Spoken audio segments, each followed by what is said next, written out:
Deep in the debris field, resting side by side in the eternal darkness, lies a pair of heavy work boots and a tiny pair of leather shoes. They are not just artifacts. They are the final footprints of a father and his child. 112 years ago, they stood on a deck tilting toward the abyss. Today, we are going to reconstruct their final 2 hours. Before we step back in time, please subscribe to Sunken Inside to uncover the human stories lost to the deep. Let's imagine them. The Larkins, a family of 4 in 3rd class, dreaming of a new life in America. They slept in the forward cabins on F deck, close to the waterline. At 11:30 p.m. on April 14, 1912, they were safe. The children were tucked into narrow bunks, feeling the gentle rhythm of the engines. They didn't know that the rhythm was about to stop forever.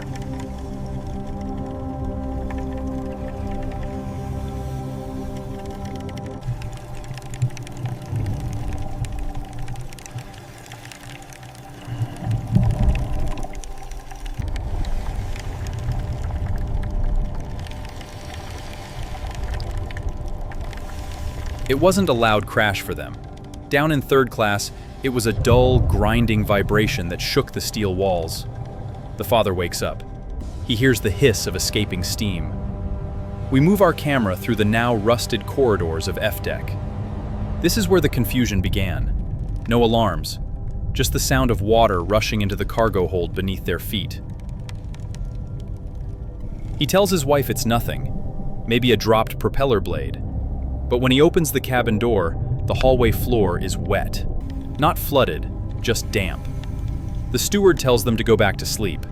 This was the fatal mistake. In the deep ocean today, we see these cabin doors hanging off their hinges, open forever, marking the moment they realized they couldn't stay. 12:15 a.m. The water is no longer seeping, it is surging. The family grabs their life belts and the one bag they can carry. They step into the corridor known as Scotland Road.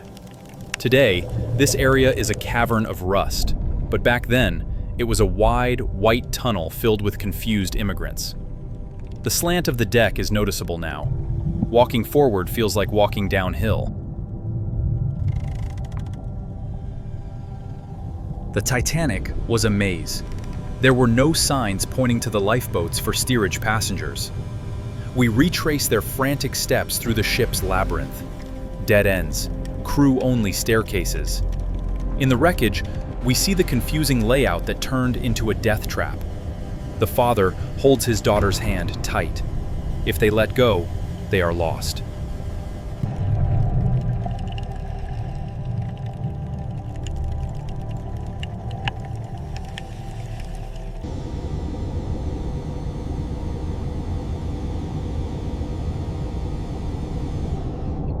They reach a staircase leading up, but their path is blocked. A waist-high steel gate, floor-to-ceiling metal mesh. It was designed to satisfy immigration laws, keeping diseases out of the US. But tonight, it keeps people in. The ROV lights illuminate similar gates in the wreck today, rusted shut. The family screams for a steward to unlock it, but the stewards are gone. Panic sets in. 12:45 a.m. They have to find another way. They move aft, towards the stern. The crowd is thicker here. A Tower of Babel, languages mixing in terror. Swedish, Italian, Irish. The family is pushed and shoved. In the chaos, the mother drops a small porcelain doll. We have seen heads of dolls in the debris field, staring blindly into the sand, waiting for children who never came back for them.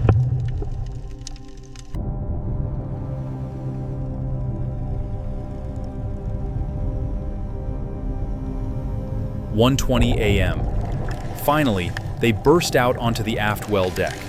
The air is freezing, the stars are brutally bright, but they are still not safe. They are in 3rd class space, and the lifeboats are far away on the upper boat deck. They look up and see the white rockets exploding overhead. The realization hits them. The ship is dying.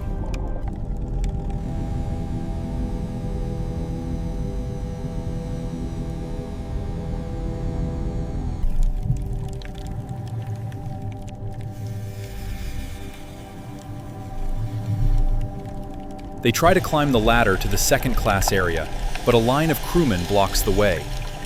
"Women and children only," they shout, but there are no boats here to load them into. The father lifts his son onto his shoulders. The desperation in the air is heavier than the freezing cold. This barrier between classes remained until the very end.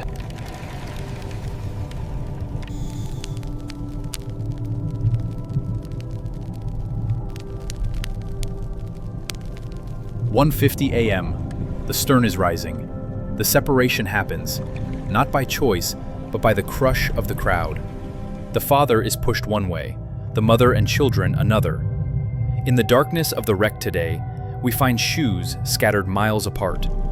It reflects this moment, the moment a family unit was torn apart by thousands of terrified souls trying to survive."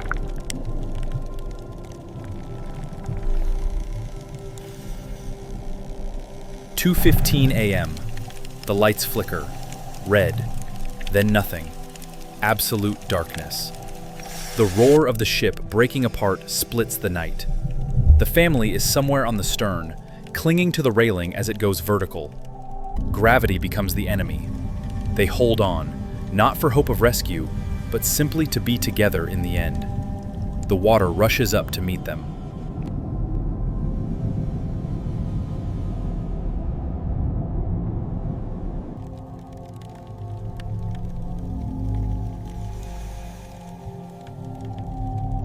"2:20 a.m.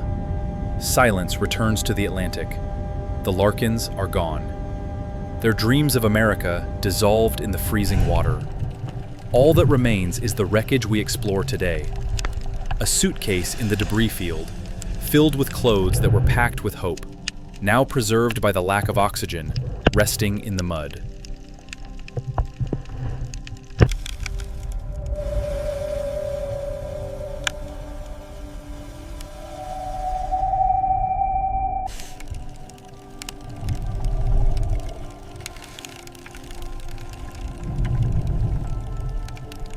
"112 years later, we visit their grave. We don't know their real names, but we know their story, because it is written in the boots, the shoes, and the toys scattered on the ocean floor. The Titanic was not just a ship, it was a carrier of families, and they are still there.